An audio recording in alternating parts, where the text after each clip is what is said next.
No.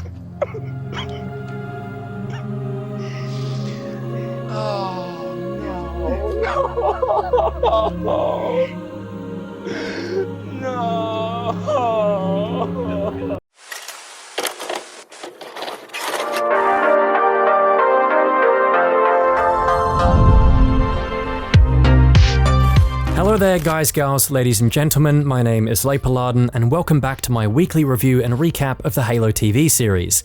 In case the intro gave it away, yes. This week, Halo is turning into the Kwan show, and I know for a fact there are a lot of people who are probably just going to tune out of this episode and wait for episode 8 next week. And honestly, I don't blame you. Unfortunately, there is no Master Chief. Well, I mean, there is, but it's not. It's complicated, I'll get to it. No furthering of the massive note that episode 6 left us on, so here I am to watch and recap episode 7 so you don't have to, though this time I really wish I didn't have to watch this. This was, I can't get past it where I feel like I'm becoming apathetic to the Halo. The episode begins with, everyone together now, a flashback to pre-mullet Kwan as Kwan's family enjoys a bit of food, and how good is it that pretty much all of these characters are dead. Then we cut to the present day where Kwan is now on the set of Mad Max Fury Road. What a day! What a lovely day! Driving back to Madrigal's capital city or something, whatever. Kwan gets kidnapped and I just have to say, you know, great idea driving into a sandstorm where you can't see a thing. Like 2000 IQ plays, massive brain, 5 head, incredible. Back on the rubble, Soren has somehow managed to get back home despite there not being any kind of transport and nothing but sand dunes for miles and half the planet looking for him. Soren is confronted by one of his henchmen, Squirrel. No, I'm not joking. That's literally his name, asking what happened to Kwan and his ship, implying that Soren collected the bounty on Kwan's head for himself, and that there's rumblings, potentially, of a coup against Soren. Later, the two of them have a chat trying to get over the hostilities from the other night, and Squirrel mentions that he's got a score planned to steal a UNSC military-grade slipspace drive, piquing Soren's interest. Along with a small team, the two of them end up boarding the UNSC ship, find the slipspace drive, which is in a padlocked box. Oh my god.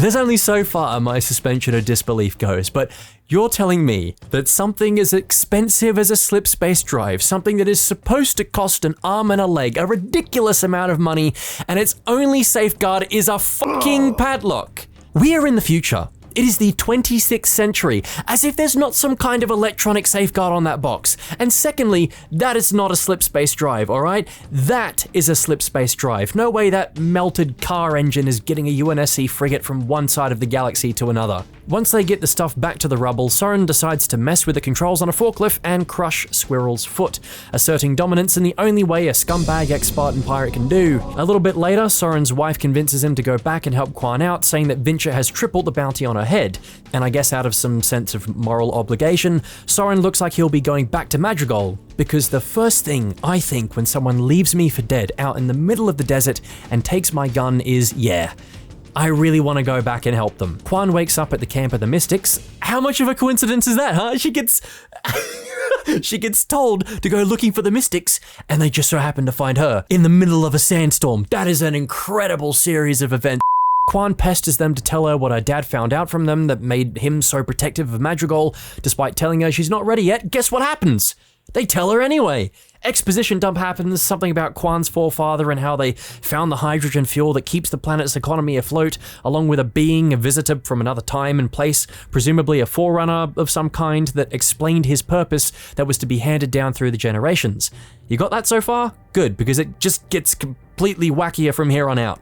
Kwan takes a big old sip from a totally not spiked bowl of water and trips out, reliving the events of the first episode when she was with Chief, though this time a little different. Reth pops up, tells the Mystics to form a circle around Kwan and Chief, and they fight. She understandably gets tossed around like a rag doll and Chief punches a hole in her face, and that's it! Roll credits, we're done!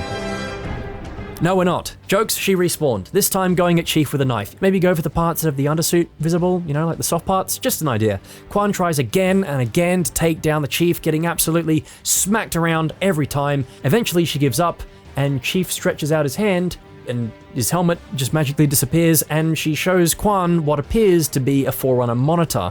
Kwan has a chat with one of her ancestors, telling her that she will be the one to show Chief the way.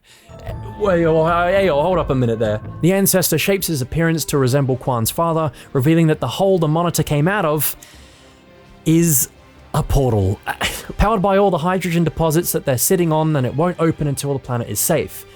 Bruh, how does a portal know when it's safe? Is this like a sentient portal or something? What's going on?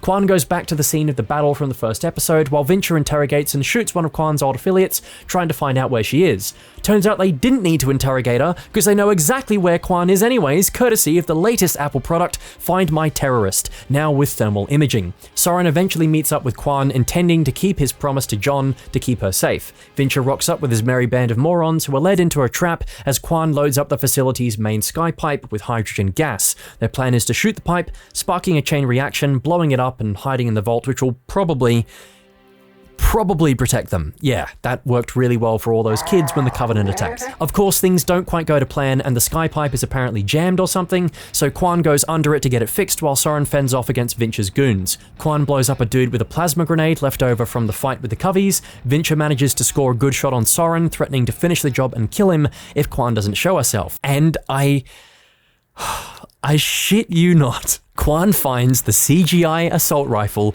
that Master Chief threw aside from episode 1, which is now apparently in a completely different spot than it was last time and under a truck. Kwan puts a bullet in the gas pipe, they make a break for the vault and manage to survive. Just. Kwan and Soren go their separate ways, cue the epic music, and we're done. So, did it suck? I think I need to reevaluate my ratings for last week's episode, because this was just...